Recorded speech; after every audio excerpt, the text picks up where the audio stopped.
menindaklanjuti surat instruksi Gubernur Nusa Timur tentang berlakukan Sabtu Minggu itu untuk warga masyarakat tidak mau aktivitas. Kami segera menindaklanjutinya. Kami berkegiatan bersama TNI, Polri, Dinas Perhubungan, BPD melakukan kegiatan sosialisasi pastinya terhadap surat edaran itu, bukan himbauan-himbauan bahwasanya di hari itu tidak melakukan kegiatan sesuai instruksi Gubernur yang ditindaklanjuti oleh surat edaran Bupati. Dan pihak kepolisian, pihak Dinas Perhubungan juga melakukan rekayasa lalu lintas, penyekatan jalan ya, khusus untuk mendukung kegiatan itu yang selama 2 hari berlangsung, Sabtu siang, malam, Minggu siang, Minggu malam. Dan alhamdulillah ya, tadi kita sudah rapat evaluasi bersama rekan-rekan di lapangan khusus Satpol PP yang tergabung di Jakub. Beberapa hal yang kita evaluasi, tapi banyak kan secara teknis. Ya begini, evaluasi kita melakukan kegiatan yang selalu bersama dan serentak dengan luas wilayah yang harus kita awasi, itu memang sangat berat. Kembali kepada kesadaran masyarakat bahwasanya semua yang dilakukan oleh Satuan Tugas Penanganan COVID ini tergabung di Jakub itu hanya ingin warga masyarakat mematuhi tentang protokol kesehatan itu sendiri. 2 hari mungkin secara teknis kesehatan ya, saya tidak berani berkomentar banyak, tapi minimal ya kita sudah menyumbangkan suatu kejadian di mana Kota Tenggarong khususnya selama 2 hari itu tidak menyumbangkan emisi yang terlalu berlebihan bagi udara kita. Bersih ya, kota bersih. Aktivitas kendaraan bermotor juga sangat tidak ada. Saya katakan, kalau saya sih mengatakan Tenggarong tidur selama 1 bulan ini. Sisi baiknya seperti itu. Ya. Sisi positifnya seperti itu.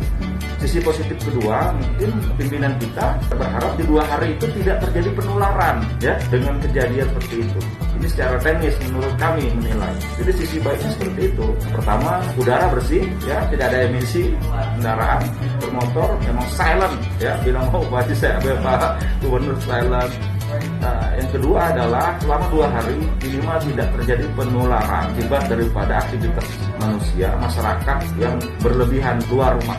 Ya mudah-mudahan berdampak terhadap menurunnya tingkat penularan COVID ini yang positif itu menurun. Ya mudah-mudahan ini bisa dipahami warga masyarakat. Tapi intinya khusus Ketenanegara kegiatan ekonomi tetap berjalan. Ya walaupun ada pembatasan karena ada PPKM masih berlaku. Pemberlakuan pembatasan kegiatan masyarakat masih berlaku yang terus kita awasi. Kegiatan geliat ekonomi memang terganggu, semua sektor terganggu, baik kegiatan pemerintahannya maupun sosial masyarakat terganggu. Tapi inilah upaya kita untuk segera mengakhiri pandemi ini. Kita harus melakukan terobosan-terobosan yang seperti yang kita lakukan 2 hari ini. Sebelum ada pencabutan dari instruksi itu untuk diberhentikan, tidak dilaksanakan lagi, insya Allah sudah minggu depan ya, kita akan terus 4 saja untuk disikapi dan dipedomani, insya Allah kita akan terhindar. Ya, insya Allah kita akan terhindar. Dengan mencuci tangan, kebersihan kita pasti terjamin. Memakai masker, safety kita terhadap droplet itu sendiri terjamin. Menjaga jarak dengan jarak yang sangat memenuhi standar ya, itu juga sangat menjamin kita untuk tidak tertular, gitu. Menghindari kerumunan, ya, kita tidak tahu kerumunan itu ada terjadi penyebaran atau yang menderita apa terjangkit virus itu. Nah dengan kita melakukan hal seperti itu, insya Allah kita akan terhindar dari penyebaran wabah COVID ini. Yang bergerak sarang melawan corona, semua unsur dan semua lini harus terlibat ya. Aparatur pemerintah yang dikerucutkan mendalam suatu gugus tugas tim ya, percepatan penanganan ini harus bergerak bersinergi. Masyarakat yang menjadi target terhadap masalah ini juga harus ikut. Jadi yang bergerak sarang corona itu bukan kita petugas saja, bergerak sarang corona itu termasuk masyarakatnya bergerak sarang melawan. Kita bergerak sarang bersama-sama melakukan suatu kegiatan dalam hal pemutusan mata rantai COVID ini. Tidak mungkin kita melakukan tugas-tugas tindakan-tindakan yang sifatnya luar biasa itu kalau masyarakat yang menjadi target kita itu tidak patuh.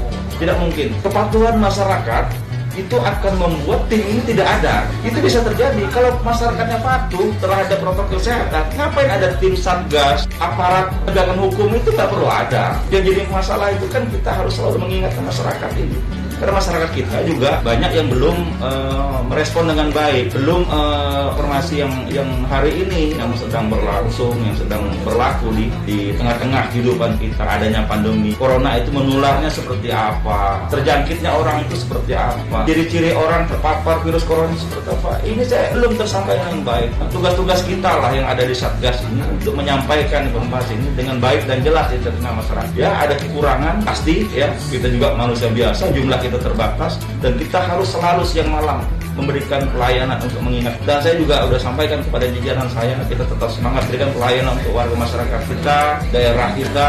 Nah, itulah bentuk bakti kita terhadap negeri ini, daerah ini, terhadap masyarakat. Semua yang kita lakukan akan kita pertanggungjawabkan di Allah SWT pada Tuhan Yang Maha Esa nantinya. Dan yakin itu, semua yang kita lakukan akan dipertanggungjawabkan. Inilah momen kita untuk membawa bekal ya, dalam hal nanti saatnya kita harus mempertanggungjawabkan semua tugas-tugas kita ini. Dan mudah-mudahan orang masyarakat mengerti dan paham dan menerima kita dengan legowo maksud dan tujuan kita.